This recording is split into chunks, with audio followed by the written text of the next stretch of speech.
Well, comrades, this is a bit weird. Standing here talking to a camera rather than 600 or 700 friends and comrades. The reality is none of us would have wanted to do this on yet another Zoom call, but it's where we are, so here goes. I wanted to start by thanking you all for giving me the opportunity to stand in front of you, my friends, my peer group, asking for your support to be your candidate for General Secretary of our great union. The United Left's been my political home for 37 years. Together we've built what is unquestionably the most influential left group in our movement. Most of you will know me as a proud socialist and industrial fighter, one of you, and Len's campaign manager for his 3 elections. Others newer to the organisation won't. So I want to start with a bit about me, my background, what makes me who I am, guides what I do and how I do it. I'm not driven by personal ambition or ego. What wakes me every morning, what excites me, is to see our union being the best it can be. Seeing our stewards and members confident, fighting back and supported with the resources they need to defend and improve the lives of our members. Confidence is key. If working people are organised, united and confident, anything is possible. I grew up as one of 5 kids and spent my childhood being called out in canteens for having free school meals and in classrooms for being dyslexic and fighting against a system that didn't recognise me. Like many, I was working from 14, cleaned windows, put up fences, paved driveways with my dad. I worked evenings in a hotel washing dishes. At 16, I started as an apprentice engineer, only to lose it as Thatcher's hatred of manufacturing hit the industry.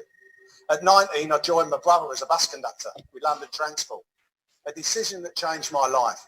In many ways, it saved my life. I joined the T&G on my first day and 3 weeks later was arrested for a fray, stopping SCAD buses running down the road during the TUC National Day of Action for nurses and our NHS. A fight that's still being waged today and a direct action I'd happily take again tomorrow. Elected as a shop steward as we went through privatisation, then branch secretary, believe me, I share your frustrations when the phone's not answered and you don't get the support, information or resources you need to do your job. I've been unemployed, stripped of my dignity in a job centre, unable to pay my rent and live hand to mouth. I've stood on street corners at 6 a.m. waiting for a van, hoping for a day's work on some site 30 miles away. I've been with you on picket lines, from the life-changing battles of the 1980s, supporting steelworkers, miners, printers and dockers, to the disputes of today, from Honda to Harland and Wolff, Northampton Hospital to Camel Laird, and the South Wales, all steelworks to British Airways. I've shared these experiences with ordinary people fighting for jobs and a future. They've made me what I am and who I am today. I became a local officer in London in 1996, a national officer and now your Assistant General Secretary for Manufacturing. Negotiating with employers from Billingsgate to Stagecoach, Wincanton to Camel Laird, UPS to BAE, Bombardier and Airbus to British Airways. I've fought and I'll always fight for the wages we deserve and for every single job under threat. I understand the impact of losing one on you, your health, your mental health and your family. At national level, I'm proud to have looked after our docks and road transport sectors, aviation, aerospace and shipbuilding, and now manufacturing. While I have responsibility for our political work, it was this broad industrial experience that provided me with the skills to do it. And it was our executive's political strategy that paved the way to a Corbyn-led Labour leadership and a fantastic group of new working class MPs into the corridors of Westminster, many of whom quickly found their way into shadow cabinet and front bench roles. I also set up the first organising department in the T&G way back in 2005, a department that Sharon Graham continues to lead today, where we first set out our sectoral strategies in parcels, food manufacturing and distribution, establishing combines that are still in place today, taking on some of our largest employers. Experience in our union at every level has shown me that to be successful we need to be a broad, united, outward-looking union, proud of our politics and an industrial powerhouse that's also rooted in our communities. I'll never shy away from Unite's responsibilities as the leading left voice in our movement, or our responsibility to bring others with us. building alliances to make change happen. We can't battle alone or simply dictate the direction of our movement. We have to win the battle of ideas and persuade others to join us. The role of Unite GS is far bigger than to simply represent our union. We have a responsibility to bring our movement together, to build an alliance that brings people together to win the vote. We don't win them all, of course, but we don't run away or sulk after losing a battle. We pick ourselves up, brush ourselves down and organise better to win the next. I'm proud to have led our union's interventions with government during the COVID crisis, working with other unions to win the job retention and self-employed workers schemes, alongside the argument for a safety first return to work and business support to protect good jobs. The Tories never gave us anything. We won it through argument and influence, cross-party political organisation and relentless pressure. The state is now protecting the wages of nearly 14 million workers.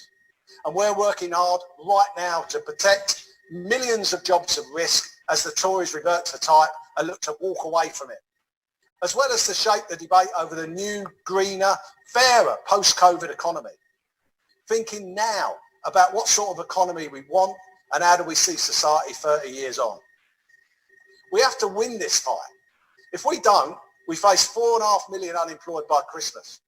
These are 1930s levels of unemployment, with all the poverty and misery that brings and a sophisticated far right lurking in the wings to exploit the depression, fear and anxiety it will create. Leadership is about building the team that makes us all stronger. Anyone who knows me knows I'm a team player. I don't go it alone or hand down instructions. I see our union as a team. For us all to play our part, we have to recognise that while we're a national union with a national voice, this doesn't have to be a centralised one. We're stronger when local knowledge, experience and understanding guides us, informs our decision making and directs our resources. Lay member democracy is not just a slogan for me, it's the beating heart of our union. And for it to work, it has to be local, relevant and engaging. Just like with a pay claim, my experience tells me that if workers develop, agree and own a strategy, they'll fight for it. It's our shop stewards and activists, industrial, community and retired members that make up our union. And we're stronger, more active and better able to win our struggles when we're all engaged in the battle. We stand on the shoulders of those who came before us, benefit from their victories, learn from their experiences, as we do from our community members, a group I've been incredibly proud to have helped build from day one. Unite isn't just a fantastic union. We're a force for social good, for justice, equality and peace, from winning the vote and our NHS to the welfare state and the education of our kids. It's working class solidarity, protest, civil disobedience and direct action that ended apartheid, that drives our campaigns for Palestinian and Kurdish freedom and the ending of the illegal US blockade on Cuba. It's by standing together we've achieved maternity and LGBT plus rights, outlawed race and sex discrimination. But today, 45 years after the Equal Pay Act, the pay gap remains. There's so much still to be done in the struggle to embed real equality, fairness and dignity in our workplaces and society. It's our passion for justice that gets us onto the streets, put me in the chair of the People's Assembly and motivates us to challenge injustice wherever we find it and organise to defeat the far right. Black lives have always mattered to me. I was suspended from school for organising demos with school kids against the Nazis. I stood against the NF in South London as a 15-year-old, joined the Anti-Nazi League and celebrated Rock Against Racism a year later. That's why I was so excited to lead our Unity Over Division programme, taking our fight against the far right into our workplaces, our communities, onto our streets. Like you, I want a society and a union that's welcoming, inclusive and proudly diverse. Finally, I want to say something about our future. We are all very proud of our achievements under the leadership of Len and our Executive Council. We've made Unite a reality from its diverse parts. We've instilled values and a sense of common purpose over the past 10 years, introduced a clear sense of direction, politically and industrially. We've rightly gained a reputation as a fighting back union, not to be messed with, that will work with the best and organise to defeat the worst employers in our nations. One that organises and takes its international responsibilities to build solidarity seriously. But politics, the economy and the world of work never stand still, and it's changing fast. The challenges of COVID, Brexit, automation and the climate emergency are forcing us to think about how we shape our future while building on those past achievements. Right now, our stewards and officers are in the fight of their lives to protect millions of jobs as we recover and rebuild from COVID. We have ideas to meet the challenges of climate change with 1 million new jobs as we transition towards a cleaner, greener economy. A just transition with workers and communities at its core. I want an ambitious industrial and political programme that's shaped from discussions in our regions and nations, designed, determined and agreed by us all and delivered together. I want to use the coming period to reach out, lead a debate in our workplaces, across our regions and nations, to reorganise and grow our left, develop our collective vision for the future, and it's our influence for our union. Organising for future growth will be central for this. But like decision making, it doesn't have to be centralised. Our organising and leverage achievements are groundbreaking, and we have a fantastic team of organisers to deploy.